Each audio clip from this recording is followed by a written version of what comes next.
Ay, ay. Is that great? That's Od Yeshama by Eitan Katz. How are you, my holy sisters and brothers? Let's light up the darkness.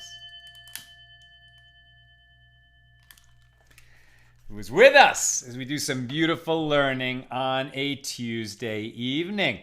Excuse me. Paula in Chicago, Carol in Cleveland, Melissa in Great Neck, Nancy in North Carolina, Lucy in Minnesota, James in Indianapolis, Randy in Florida, Sharon, I'm leaving my new cage class on Adon Olam to study the Daf, and it's great to have you here, Sharon. We appreciate your questions so much.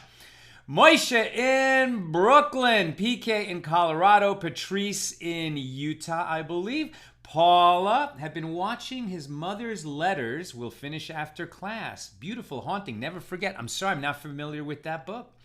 Christo in Lubbock, Bill in Missouri, Ryan in Florida, Rebecca in LA, Paula in the Great Northwest, and everybody is here. Fantastic. And over there on the YouTube side, Marjorie in Georgia, Lynn in North Texas, Gigi in British Columbia.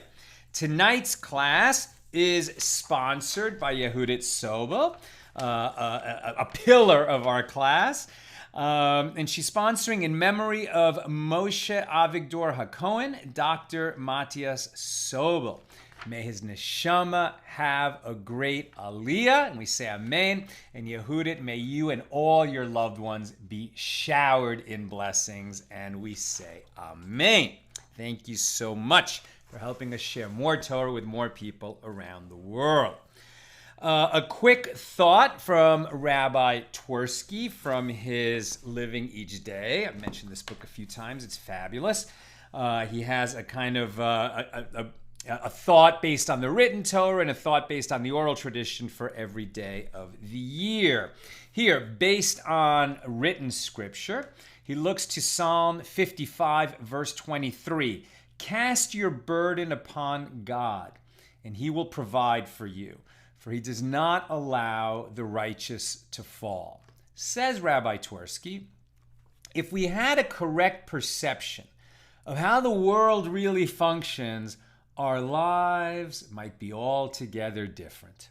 Humans were given free will in the sphere of morality. This is one area where humans are totally responsible for what we do. In every other area of life, what transpires is controlled by God. Right? In contracts, it says, maybe we won't have to insure or indemnify if there's an act of God.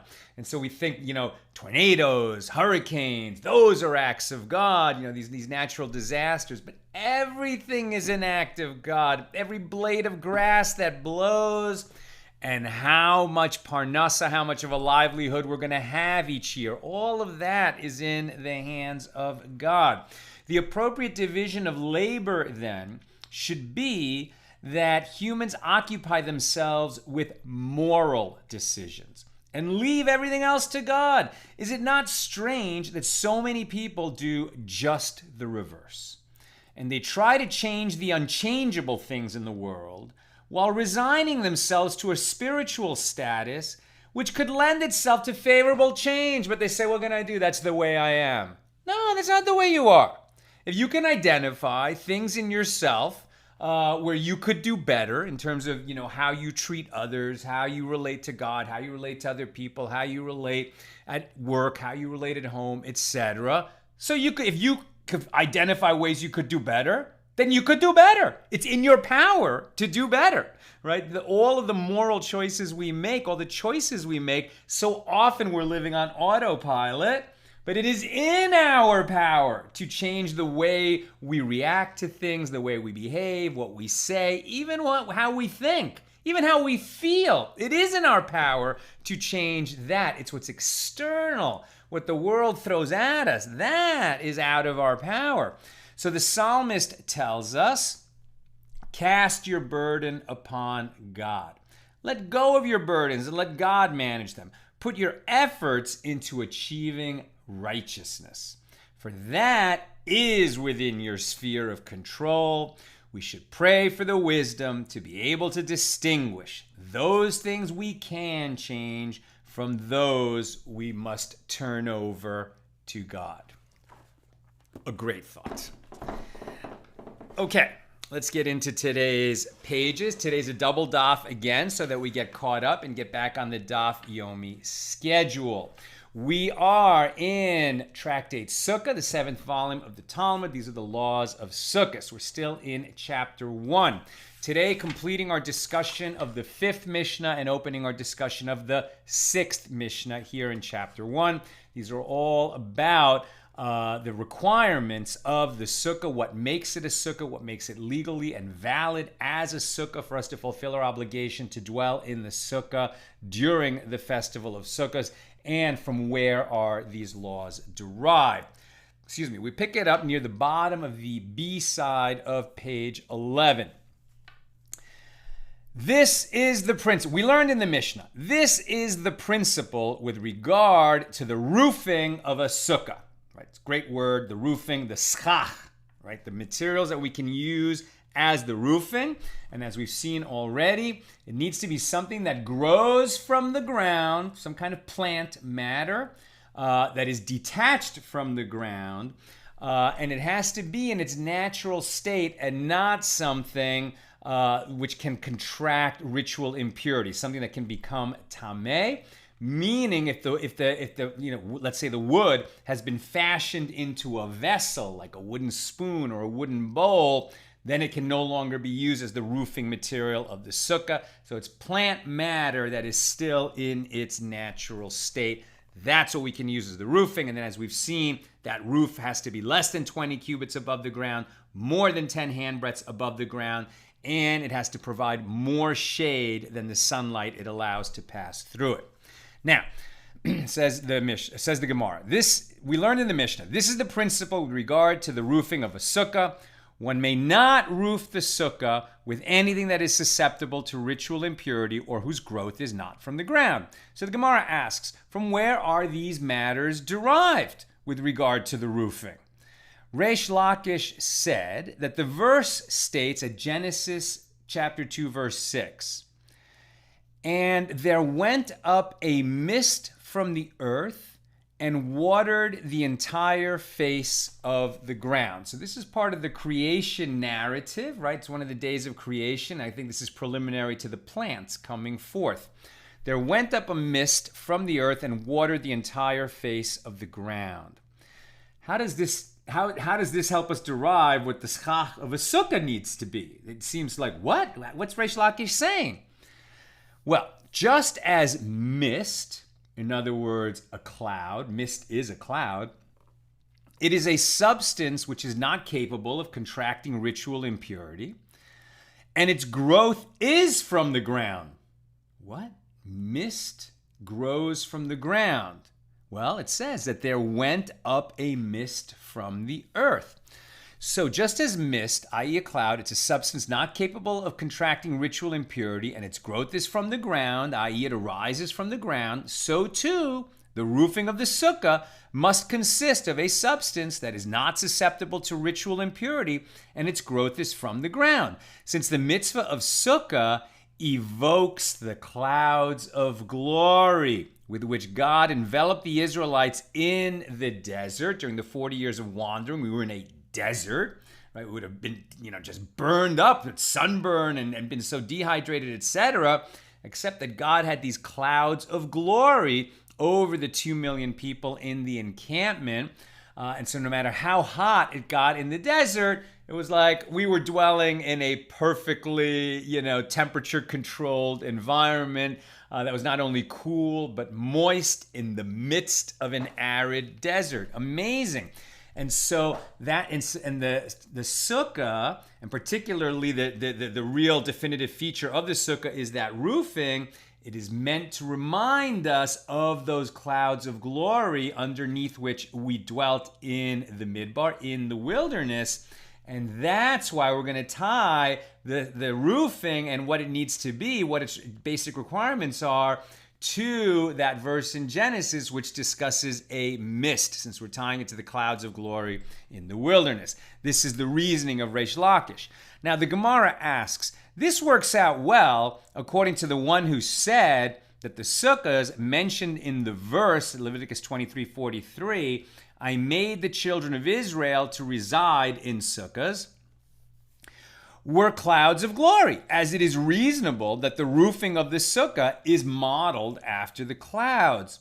However, according to the other opinion, the opinion of the one who said that the children of Israel established for themselves actual sukkahs in the desert, and the sukkot of today commemorate those, what can be said? So in other words, there's a debate among the sages. Did we actually dwell in booths in the desert, similar to the booths that we build now at Sukkot? Or when it says that we dwelt in Sukkot in the desert, does it mean that we actually dwelt in tents, but because we were covered by those clouds of glory, it was as if we were all dwelling in one massive sukkah provided by God, and our individual sukkahs that we build in our driveways during Sukkot is reminiscent of those clouds of glory. But according to that other opinion, it says, no, we actually dwelt in booths like the ones that we built now. What is there to say? Why would the roofing be tied to clouds? It was actual, we actually dwelt in these things. As it is taught in a Baraisa that the verse states, I made the children of Israel to reside in Sukkot. These booths were clouds of glory. This is the statement of Rabbi Eliezer. Rabbi Akiva says they established for themselves actual Sukkot. So this works out well according to Rabbi Eliezer. However, according to Rabbi Akiva, what can be said? So the Gemara cites a source. When Ravin came from Eretz Yisrael to Babylonia, he said that Rabbi Yochanan said that the verse states, you shall prepare for the festival of Sukkot for 7 days as you gather from your threshing floor and from your winepress. And the sages interpreted that it is with regard to the waste of the threshing floor and of the winepress that the verse is speaking.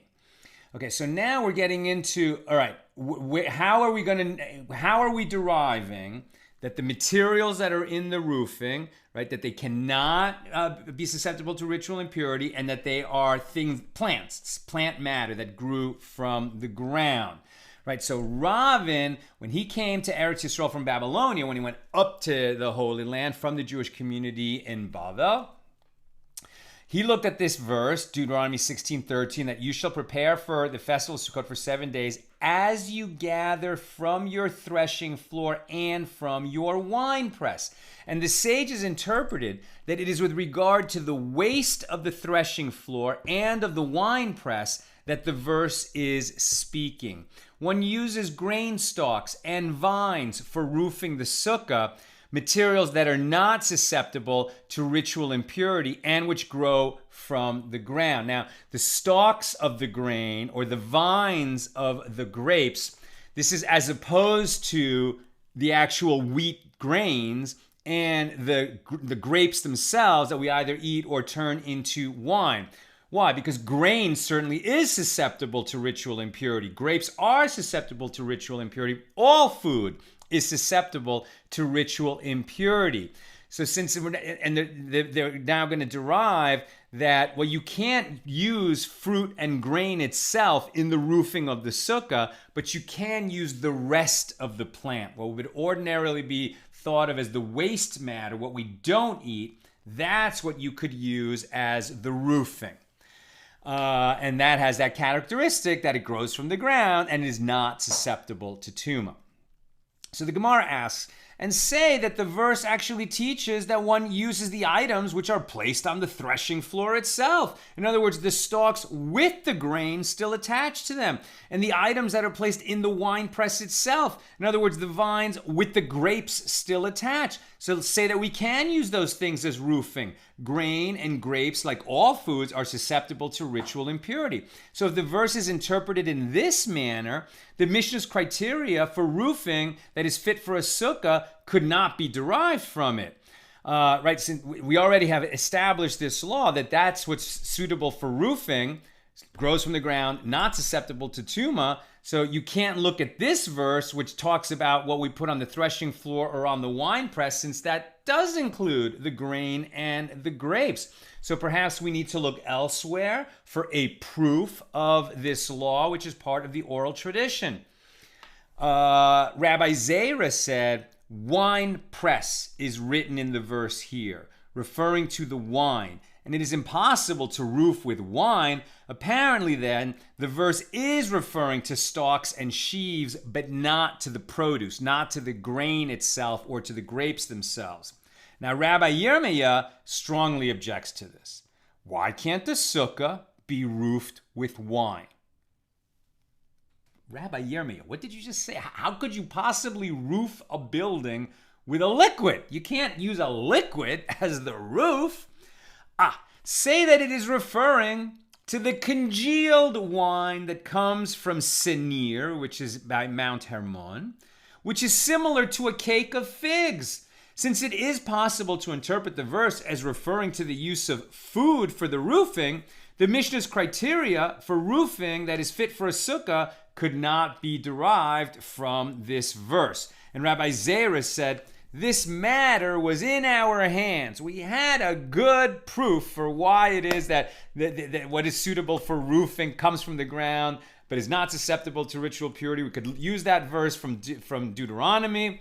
It was all good. And so the matter was in our hands. And then, says Rabbi Zera, Rabbi Yirmiyah came and he took an axe to our proof. So now we still need a proof. Rav Ashi said, one may nevertheless derive the ruling of the Mishnah from this verse. Rabbi Yirmiyah's objection is not going to hold water. Why? From your threshing floor indicates an item that comes from the threshing floor, but not the items placed on the threshing floor, i.e. the grain itself. From your wine press, but not the items placed in the wine press. In other words, the grapes.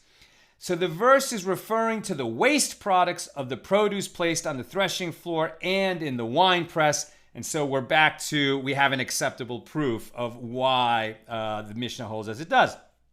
So Rav Chisda said that the proof can be cited from another place, from here. Nehemiah 8:15.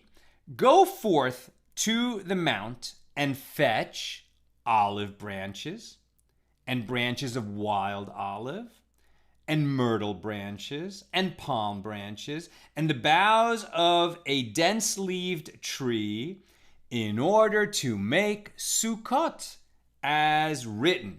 Now from this verse, the materials for sukkah roofing can be derived. Apropos this verse, the Gemara asks, these myrtle branches are the same as those boughs of a dense-leaved tree. Why does the verse mention both? And Rav Chisda said that this is how it is to be understood. The term myrtle branches is referring to a wild myrtle, unfit for use as one of the 4 species, right? So on Sukkot, and we'll be talking about this later on in our tractate, in addition to the mitzvah of dwelling in the sukkah, we also have the mitzvah of taking the 4 species and waving them. So the 4 species would be a branch of the date palm, a branch of the myrtle, a branch of the willow tree, and the fruit of the esrog tree, the esrog, which looks like a lemon but is not a lemon. So we hold those 4 species together during Sukkot, and we say certain blessings, and we wave them every day. So with respect to the myrtle and the wild myrtle is unfit for use as one of the 4 species for that mitzvah, but it may be used as roofing for the sukkah. And the term boughs of a dense-leaved tree, this is referring to the myrtle itself, whose leaves overlie each other, and it may be used for the lulav, which is the date palm branch. In other words, it may be used for waving the 4 species. That concludes our discussion of Mishnah number 5. Here's Mishnah number 6, a short Mishnah. One may not roof a sukkah with bundles of straw tied with rope, or bundles of wood, or bundles of twigs. And with regard to all of the bundles, if one untied them, well, then they are fit for use in roofing the sukkah, as their lack of fitness is due to the fact that the bundles are tied. And even when tied, all of the bundles are still fit for use in constructing the walls of the sukkah. So you can make the walls of a sukkah out of like hay bales. You could do that. But you can't put hay bales on top of your sukkah. First of all, it's obviously not going to pass any sunlight through a hay bale. But more importantly, it has to be stuff that grows from the ground more or less in its natural state, lying up there as the roofing of a sukkah. And if it's all tied together, now it's as if it's in a prepared state, a somewhat manufactured state, and that is going to render it unfit for roofing. Okay, there's going to be a kind of complex technical discussion of the various stages of manufacturing linen from flax and at what point the flax ceases to be in its natural state. We're going to skip down a little bit to the B side of page 12. Rav Yehuda said that Rav said, if one roofed a sukkah with convex arrow shafts. All right, so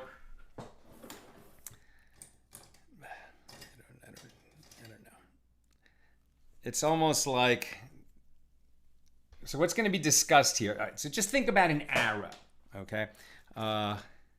This is going to help. Okay, so just think about an arrow. What's an arrow? An arrow is a shaft and an arrowhead. Okay, so the early arrowheads always talk about finding in the woods sometimes. Those are usually made out of flint or stone, something like that. But when we're talking about armies in the Holy Land in the Middle East, that are sort of under the discussion here, there were already metal arrowheads made out of, bronze or iron or something, but they're made out of metal. Now, there were two ways that these arrowheads were attached to the arrow shaft. And neither one is where they just kind of split the shaft a little bit, insert the arrowhead, and then bind it, right, the way that Native Americans do. When we're talking about the armies of the Holy Land, the armies of Rome, the armies of Greece, etc., what they would do is either they had a somewhat thick arrow shaft, and they would hollow out a hole in it. So this is my lighter, but you could see there's a kind of a hole in that shaft at the end of the shaft. And so that would be considered a concave arrow shaft. There's a space in there, and they would stick the end of the arrowhead into that little hole at the end of the arrow shaft. Or you would have just a shaft with a kind of rounded end, and the arrowhead would have a little tube that stuck out of it, and there was an opening in that tube at the end of the arrowhead, the metal arrowhead, and you'd stick the arrow shaft into it. So we're distinguishing between one kind of wooden rod and another. One kind of wooden rod is just a rod, and the other kind of wooden rod has a little hole in the end, like this little hole in the end of my lighter, right? Like, if I had something thin, I could stick it in there, right? There's a gap in there. So this hole actually renders the entire shaft like a vessel, because you can put something in it, as opposed to when the shaft is just rounded on the end, so then it's like a stick. Why does it matter? Because you cannot roof your sukkah with vessels, but you can roof it with wooden sticks.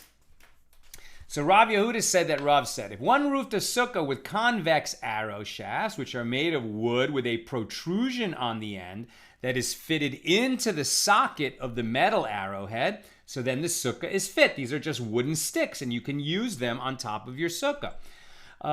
It's basically just wood. It might have been carved a little bit. It might have been shaped, cut to size, but it's still just wood, and it's just sticks. They've just been cut to size, but it's basically sticks.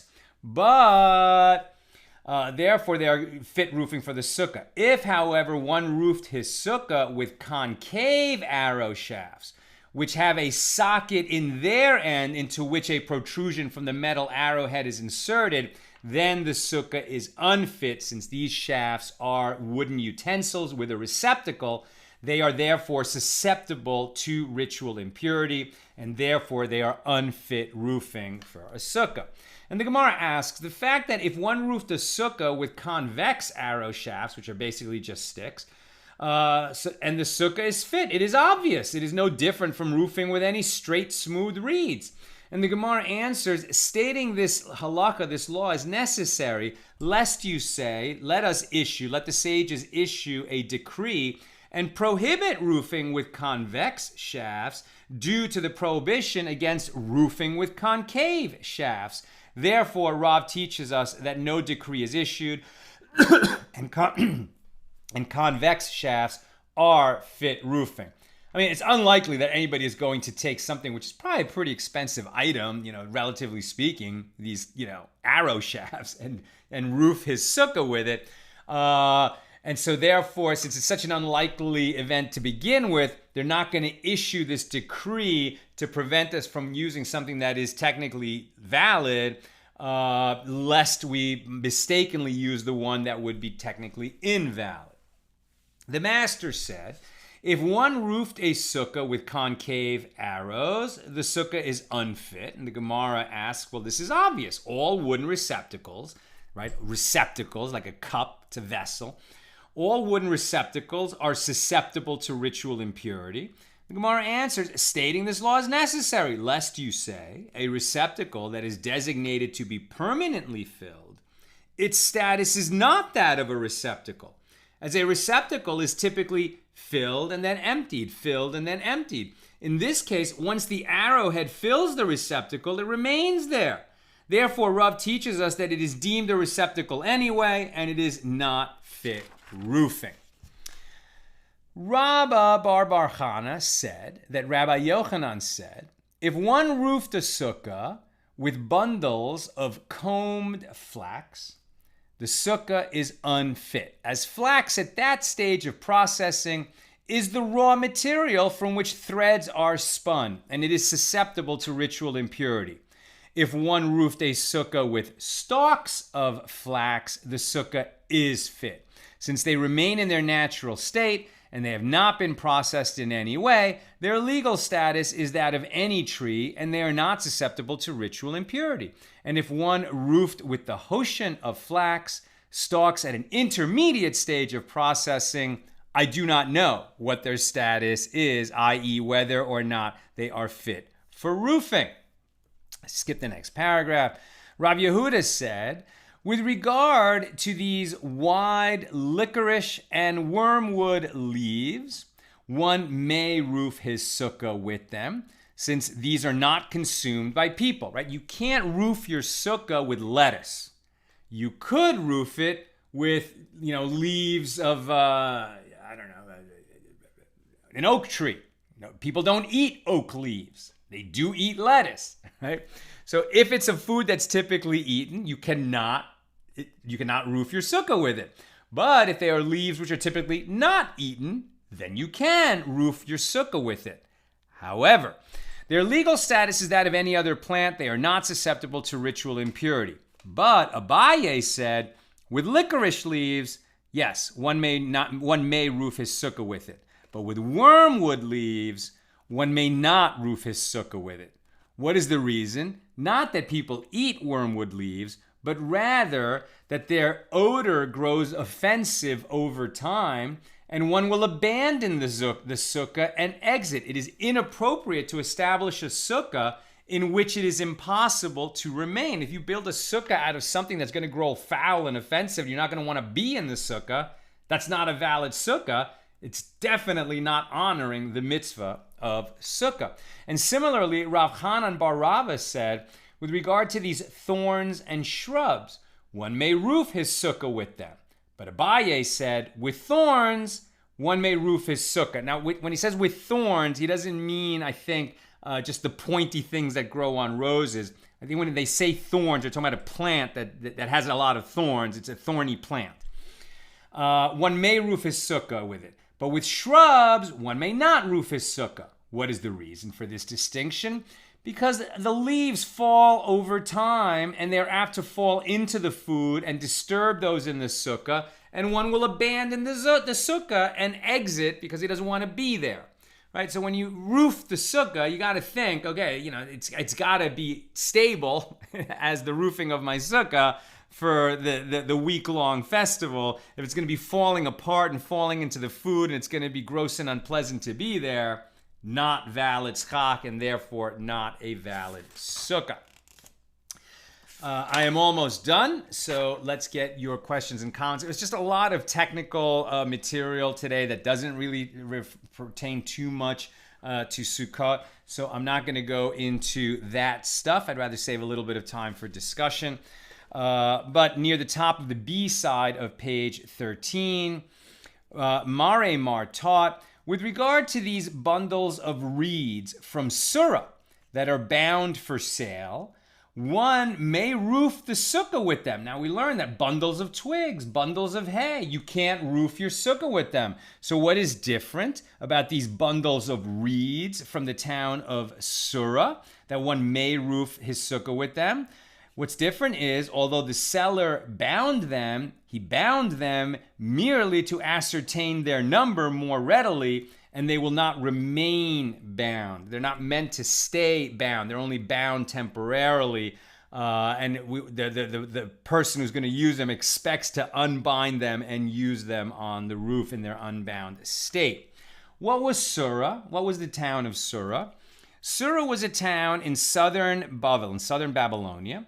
Surah was not an important Jewish community until the great Amora, that's a rabbi of the Talmudic period, of the Gemara period, until the great Amora, Rav, who we talk about a lot, moved there and established the yeshiva of Surah in the year approximately 220 of the Common Era.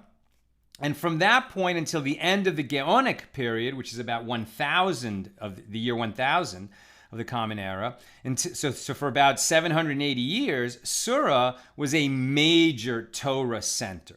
Under the leadership of Rav and his closest disciples, the yeshiva of Surah was influenced by the halachic traditions of Eretz Yisrael, of the land of Israel, and renowned for its unique approach to Torah study. Among the great scholars and leaders of Surah were Rav Huna, Rav Chisda, Ravina, and Rav Ashi. You think about in modern times, a place like Harvard, it has such a long and distinguished tradition. I believe Harvard was established 1636, so it's coming up on its 400th birthday, and it's the oldest university in America. Wow, what an ancient and beautifully established tradition. And here the yeshiva at Surah stood for 780 years. So when you talk about longevity, we have a lot to learn about what things truly last in this world. And the editing of the Babylonian Talmud was primarily undertaken in Surah, among the yeshivas of Surah. And there was another city of the same name, and in order to distinguish between them, that other city was called Surah on the Euphrates River. Rabbi Abba said, with regard to these huts made of willow branches, once their upper ties holding them together are undone, they are fit roofing.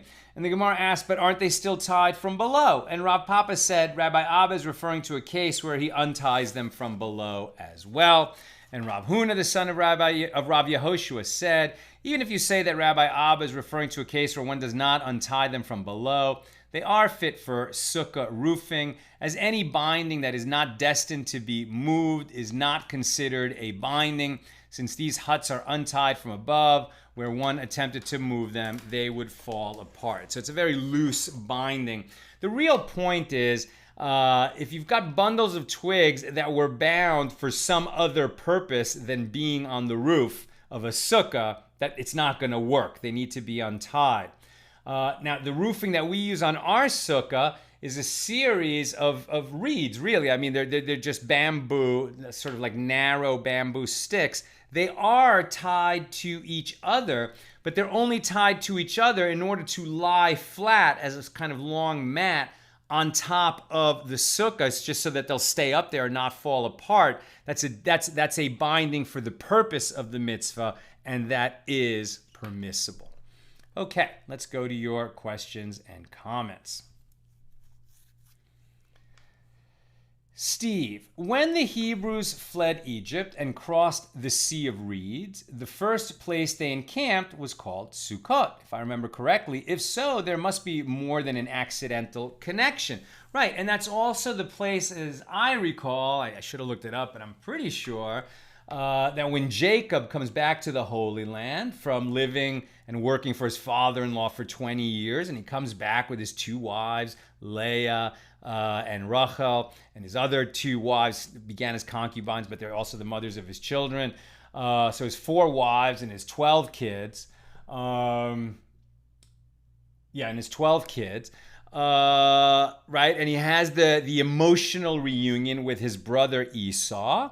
Right? And Esau is glad to see him. And as opposed to when Jacob fled 20 years earlier and Esau wanted to kill him, now Esau welcomes him. He says, look, I have plenty. What's yours is yours. What I don't need from you. I'm happy. I'm in a good place in my life. Come and dwell with us. And, just like, let's reestablish our whole family together. And Jacob says, well, you go on ahead. I have, so much livestock and so many little children, and we're going to slow you down. We'll just go on at our own pace behind. And Esau says, no, we'll go together. And Jacob insists. And so then Esau goes back to wherever his encampment is, and Jacob veers off where, and he dwelt in Sukkot. So there's a place called Sukkot. And are we saying that, when the Jews left Egypt, that they dwelt in that place? Some people will make that argument. Rabbi Akiva says Sukkot definitely refers to actual booths that they dwelt in. Rabbi Eliezer says that the word Sukkot is actually referring to those clouds of glory. It's one of those questions that there are good arguments to be made in various directions. As we see, the Gemara explores, well, according to the one who holds like Rabbi Eliezer, that Sukkot refers to the clouds of glory. According to the one who holds like Rabbi Akiva, that it refers to the huts themselves. So there's room for argument still. Lucy, what if some dead insects or creepy crawlies end up in the schach? Does it become contaminated or has to be redone? Right, so it's a good question. Like, we don't worry about that anymore. Right, so we don't worry about like tuma of a sheretz, that we become tameh by virtue of touching the carcass of those crawling things that impart tuma. Since the temple, was destroyed, we don't really deal with tuma anymore. We're actually all assumed to be in a state of tuma, and we don't have the waters of purification based on the ashes of the red heifer, so we can't become pure, even if we know for a fact that we're tameh. So we don't worry about the sheretz either. So we certainly wouldn't disqualify a sukkah, since the temple was destroyed. When the temple was standing, if you knew there was a sheretz up there, interesting question. I don't know the answer. I don't know the answer to that. But what I do know is that the roofing itself cannot become tameh, right? That's what we said. The material of the roofing has to come from the ground and is not susceptible to ritual impurity. So even though there were, creepy crawly things up there, they can't invalidate the schach, and therefore they can't invalidate the sukkah. So I think it's not going to invalidate. We still might have the question, but we don't want that above our heads. Do they remove it or what do they do with it? It's a good question. I don't know what the answer is. Paula. So a bunch of daffodils or daisies could be picked from a field and used as a roof as long as not bound. More below. Dandelions, regardless of your answer about them being a roof material, would not be good because they are edible. Right, so if there's, there are edible flowers, so can't use those. Anything that people typically use as food can't be used as the roofing. But it seems to me like, yeah, I mean, if you have enough matter and you could get it to stay up there properly and it wasn't gonna, dry out and then just be dropping petals and sepals and all that stuff during the week, which would make the sukkah unpleasant, it seems like it probably would work. Dandelions for sure not, because they're going to be dropping that stuff even if they weren't edible, right? And finally, Sharon says, Rabbi David Foreman has a whole reading of the holiday based on the first stop being Sukkot, meaning the place Sukkot. So I'm not familiar with that piece, but it sounds interesting. Okay, my friends, that's what I've got for us this evening. May we be blessed to keep learning and to learn again together tomorrow night, Wednesday at the regular time, 6 p.m. Pacific. Have a beautiful night. All the best.